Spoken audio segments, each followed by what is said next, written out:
Some people would consider VLOOKUP an intermediate or advanced level Excel skill. But if you're working in accounting, it's one of those functions that no matter what your skill level is, you really need to understand.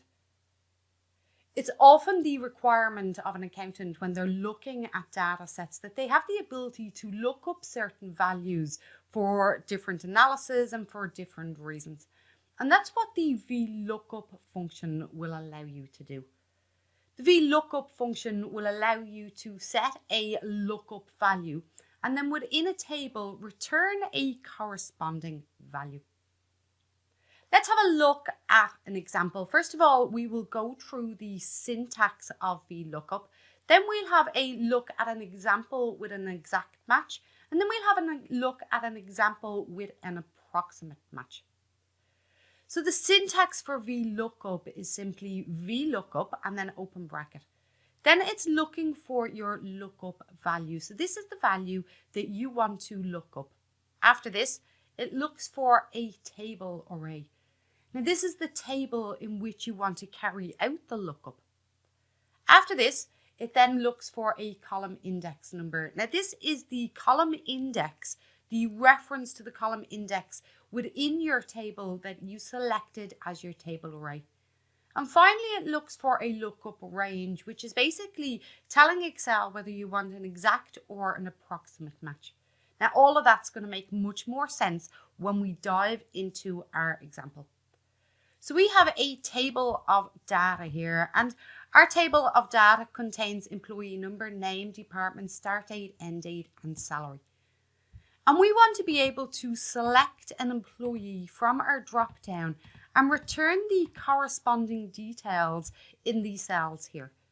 So to do this, we would need to look up Dean Merrigan and then return these cells here. So to do this, we can use the VLOOKUP function. And with this example, we will show you exactly what all of the syntax means. Now, the first thing with the VLOOKUP is that when you're looking up data, your lookup value must be in the leftmost column of the table array that you select. So we are going to be looking up the employee name. So our table array must start from employee name. We cannot start with employee number. Now the VLOOKUP will always look up to the right. It will not look up to the left. So we would select our table array as this table here, and we would exclude the employee number for that reason.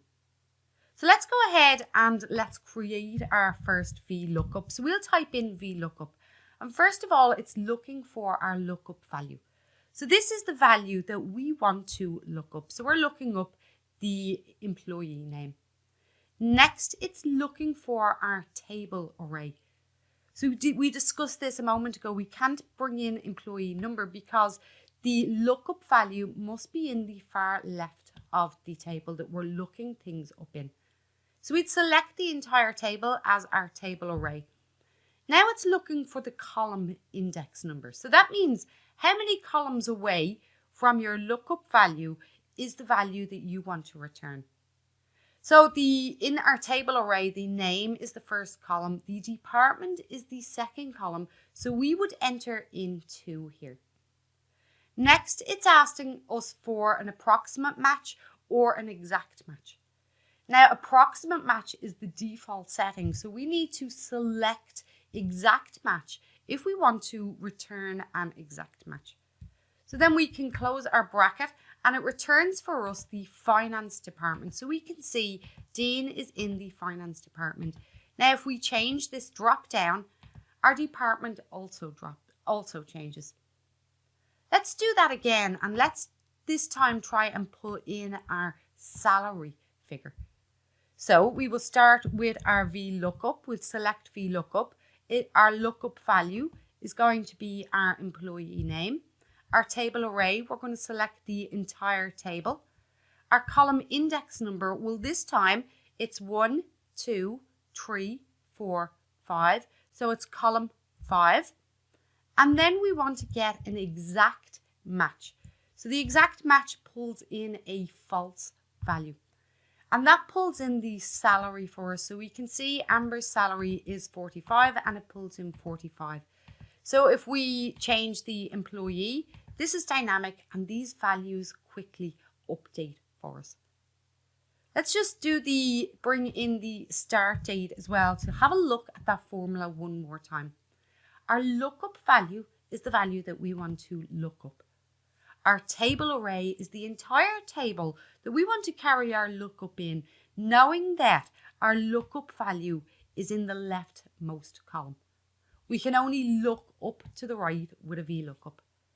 Now it's looking for our column index. Well, based on the table that we selected, the name is column 1, department is column 2, start date is column 3, and then our range lookup is our exact match.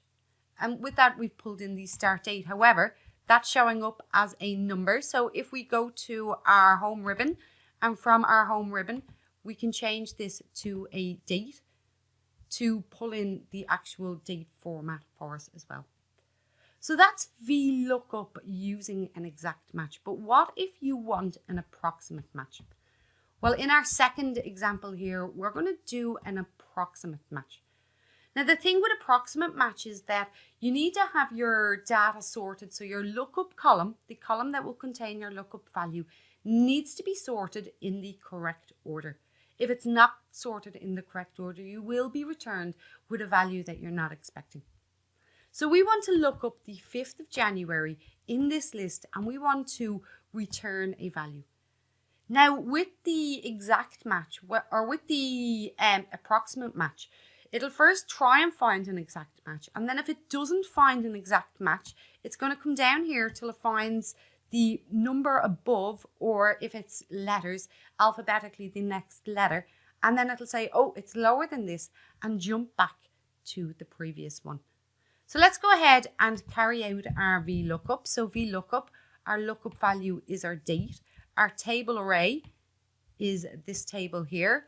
Our column index is the second column, and we want an approximate match. Now, I have selected approximate match there, but you may have noticed it was in square brackets.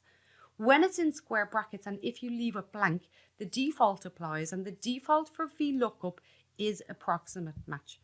So we can hit enter, and we can see that a value of 13,794 is returned. Now, we don't have a 7th of January, so let's change the date here to the 7th of January. And we'll see when we get to the 7th of January, we've had to return an approximate match.